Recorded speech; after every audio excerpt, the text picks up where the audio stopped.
Good morning, everyone, and welcome to online classes. In the previous class, we were studying chapter 5 Footprints Without Feet, and today I am going to explain you from here. In the previous class, I have told you about Griffin, who was a lawless scientist, and he discovered how to make himself invisible. He swallowed certain rare drugs and his body became transparent as a glass. And when he became transparent and or invisible, he set fire. He set fire to his landlord's hut to take revenge against him for trying to evict him. Okay, and he had to remove his clothes so that he could become invisible. And that's why he was a homeless wanderer in London.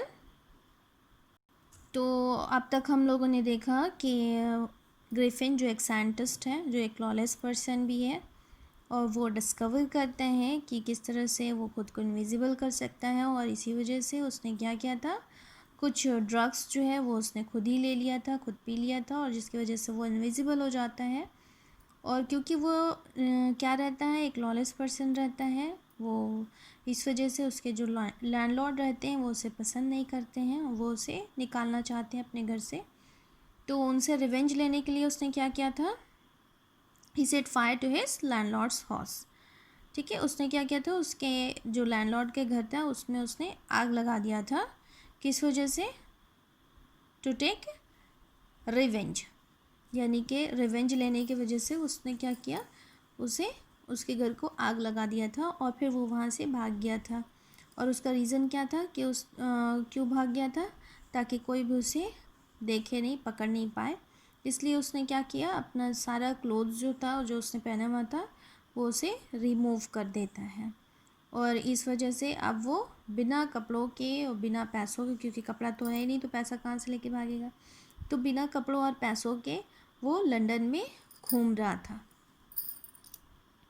और ये भी हम लोग देखे थे कि उस time पे जो मिड विंटर सीज़न था और बहुत ज़्यादा ठंड थी, ठंडी हवा बह रही थी, ये सारा कुछ हम लोग देखे थे। तो अब हम लोग यहाँ से स्टार्ट करेंगे पढ़ना। Closing time arrived, and as soon as the doors were shut, Griffin was able to give himself the pleasure of clothing and feeding himself without regard to expense. तो क्या होता है कि वो जो दो बच्चे उसे फॉलो कर रहे होते हैं, जो हम लोग स्टार्टिंग में स्टोरी के देखे थे कि दो बच्चे उसे फॉलो करते हैं, और उसे जब वो फॉलो करते हैं तो उनसे बचने के लिए वो एक शॉप में चला जाता है। जब वो वहाँ पे जाकर छुपता है तो क्या देखता है कि उस टाइम पे क्या हो जाता है, क्लोजिंग टाइम आ जाता है। शॉपकीपर जो है वो क्लोज़ कर देता है शॉप को। तो जैसे ही जो है वो शॉप का डोर जो है वो शट होता है, बंद होता है, ग्रिफिन जो है वो बहुत खुश होता है, क्योंकि उसे बिना पैसे के, यानी बिना एक्सपेंस किए हुए उसे क्या मिल गया है, कपड़े, और उसे खाने को भी मिल सकता है। He broke open boxes and wrappers and fitted himself out with warm clothes. Soon, with shoes, an overcoat, and a wide brimmed hat, he became a fully dressed and visible person. In the kitchen of the restaurant, he found cold meat and coffee, and he followed up the meal with sweets and wine taken from the grocery store. Finally, he settled down to sleep on the pile of quilts. अब क्या होता है कि उसने क्या किया, जब देखा कि शॉपकीपर जो है वो डोर को शट करके जा चुका है, तब वो उसमें से क्या करते हैं, उसके शॉप में से वो सोचता है बिना पैसे के उसे क्या मिल गया, क्लोथ्स मिल गया है। और वो बॉक्सेस को, यानी कपड़े का जो रैपर्स होता है, जो बॉक्स होता है, उसे ओपन करता है, रैपर्स हटाता है और वो वार्म क्लोथ्स को पहन लेता है, शूज़ पहनता है, ओवरकोट पहनता है, एंड इनफैक्ट वो हैट जो है वो भी लगा लेता है। अब जब उसने पूरे जो है कपड़े पहने हुए हैं तो वो फुली ड्रेस्ड है, इसलिए वो फुली इनविजिबल भी है, वो विजिबल है, सॉरी विजिबल हो चुका है, क्योंकि उसने ड्रेस वो पहना हुआ है, इस वजह से वो विजिबल है। अब वो क्योंकि वो भूख भी उसे लगी है इसलिए वो किचन में जाता है, यानी कि वहाँ रेस्टोरेंट के किचन में जाता है और क्या देखता है कि वहाँ पे मीट और कॉफ़ी भी पड़े हुए हैं। तो वो क्या करता है, वो खाने को एंजॉय करता है किसके साथ, स्वीट्स और वाइन के साथ, ठीक है। तो वहाँ पे उसे रेस्टोरेंट के किचन में क्या मिलता है, मीट और कॉफ़ी मिलता है। तो और उसे फिर वो क्या करता है, उसे स्वीट्स और वाइन के साथ वो एंजॉय करता है, वो खाता है और फिर वो सो जाता है वहीं गद्दे पे। बता रहा है कि बहुत सारा गद्दा बिछा होता है और उसी गद्दे पे वो फिर सो जाता है। If only Griffin had managed to wake up in good time, all might have been well. As it was, he didn't wake up until the assistants were already arriving next morning. When he saw a couple of them approaching, he panicked and began to run. They naturally gave chase. In the end, he was able to escape only by quickly taking off his newly found clothes.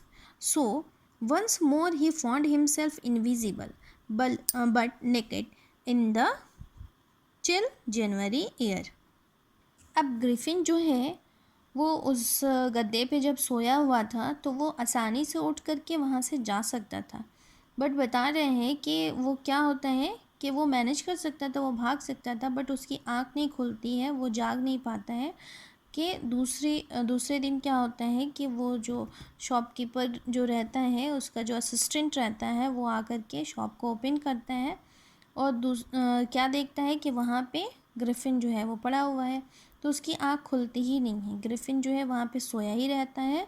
सुबह हो जाती है और assistant जो है उस shop का आता है और वो आकर के शॉप को खोलता है।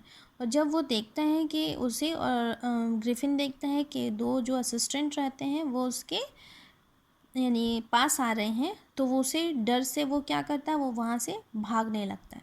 अब जब कोई जो है भागेगा तो उसके पीछे नेचुरली है कि लोग उसका पीछा करेंगे, तो वो असिस्टेंट जो रहते हैं वो लोग उसका पीछा करने लगते हैं और उसके पास कोई ऑप्शन नहीं बचता है। फिर से वो सोचता है कि क्या किया जाए, तो उसने ड्रेस किया पहना हुआ था वो सारे ड्रेस को फिर वो रिमूव करता जाता है और धीरे धीरे करके वो पार्ट उसका इनविजिबल हो जाता है। तो जैसे ही उसने रिमूव किया, अपना पूरा ड्रेस को रिमूव करता है, वो फिर से क्या हो जाता है, इनविजिबल भी हो जाता है और बिना कपड़ों के हो जाता है। और इस तरह से फिर से एक बार वो क्या था, यानी ठंड में क्या था, बिना कपड़ों के और बिना पैसों के बिना घर के घूम रहा था। बाकी हम लोग नेक्स्ट क्लास में देखेंगे।